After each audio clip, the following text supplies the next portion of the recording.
السلام عليكم، ازيكم؟ عاملين ايه؟ اخباركم ايه؟ كل عام وانتم طيبين. هنعمل النهارده طبعا الموسم العاشوره، هنعملها بطريقه سهله جدا. اول حاجه عشان نوصل للطريقه دي بعمل ايه؟ بغسل القمح كويس جدا جدا جدا وانقعه لمده ساعه.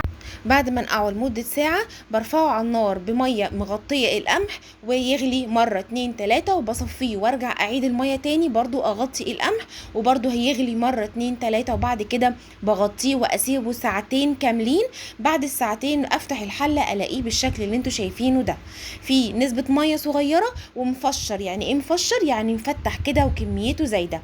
بس كده الموضوع ان شاء الله سهل جدا. لما الاقي ان هو وصل للمرحلة دي في شويه ميه صغيرين، بحط عليه كوبايه سكر عاديه خالص، سكر السنترفيش العادي اللي هو الابيض ده.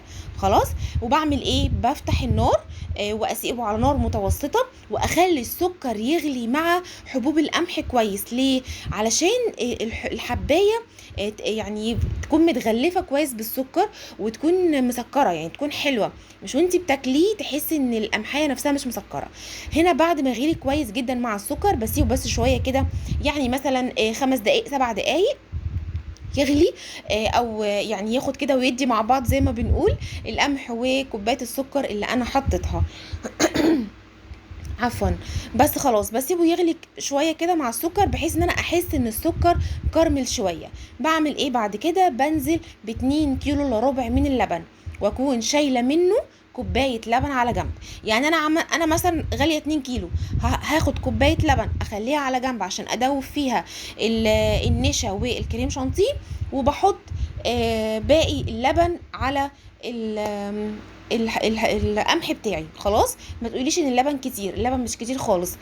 انا بحب يبقى نسبة اللبن اكتر شوية من نسبة القمح، والاضافات اللي هنحطها كمان هيخلي طعم اللبن جميل جدا جدا، كأنك بتاكلي كده كريم شانتيه فعلا، مش بس مجرد لبن بقمح وخلاص. دي بقى معلقه قشطه مليانه حلوه كده، برغم ان اللبن كان بلدي وانا غلياه ونازل بقشطته، لكن انا حبيت ان انا ازود القيمه الغذائيه. انصحك يعني ما تاكليش الا طبق واحد علشان ما تتخنيش وتقولي شوشو تخنتني. بس خلاص انا حطيت هنا معلقه قشطه حلوه كبيره كده، وهفضل اقلب المكونات بتاعتي مع بعض لحد القشطه ما تدوب كده وتتداخل مع اللبن والسكر والقمح. طيب في ناس بتعمل ايه بقى في المرحله دي بعد ما يغلي كويس ويسخن؟ يا اما بتحط في الخلاط نص كميه القمح، يا اما تضرب كده بالهاند بلندر في الحله ضرب متقطع، مره اتنين تلاته اربعه كده، ايه يعني اضرب ضربه واوقف، اضرب ضربه واوقف. تمام. بحيث ان انا يكون عندي بالشكل دوت جزء مبشور او مجروش شويه وجزء لا، وشويه شويه هتلاقيه بيتقل. تمام.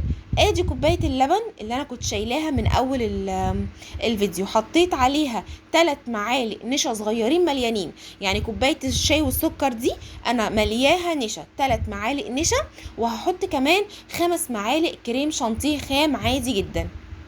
طيب يا جماعة، في حاجتين. الحاجة الأولانية إن كمية السكر اللي في الوصفة بتاعتنا دي اختيارية. لو انت حابة تزودي أو تحبيه مسكر زيادة ممكن تحطي كوباية ونص أو كوباية وربع من السكر.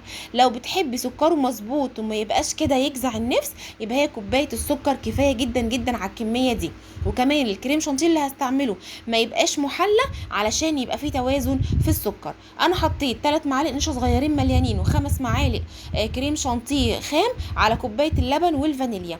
الكلام ده انا بحطه امتى؟ بحطه في اخر 15 دقايق او اخر بالظبط 7 دقايق، لاني لازم ادوب الكلام ده على نار متوسطه علشان اتاكد ان النشا دايب وما يبقاش طعمه كده ايه في بقي. هفضل اقلب واحده واحده لحد ما القوام بتاعي بيتقل.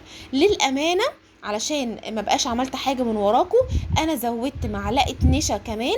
يعني كده اجمالي معالق النشا 4 معالق نشا صغيرين مليانين على كوباية اللبن اللي انا كنت شايلاها في الاول، و5 معالق كريم شانتيه غير محلى.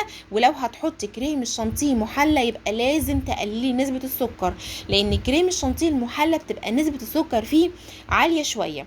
فنصيحة مني لو هتحطي كريم شانتيه محلى او فيه سكر يبقى تقللي نسبة السكر اللي انت حطيتيها من الاول. لو هتحطيه خام زي ما انا حطاه كده يبقى عادي حطي كوبايه السكر بتاعتك. وبرده يا جماعه هرجع اقول ان كوبايه السكر دي او التحليه ده بتبقى يعني على حسب تحليتك انت وعلى حسب ما انت متعوده بتاكلي الحاجه مسكره ولا دلعه ولا ايه نظامك. تمام بس كده.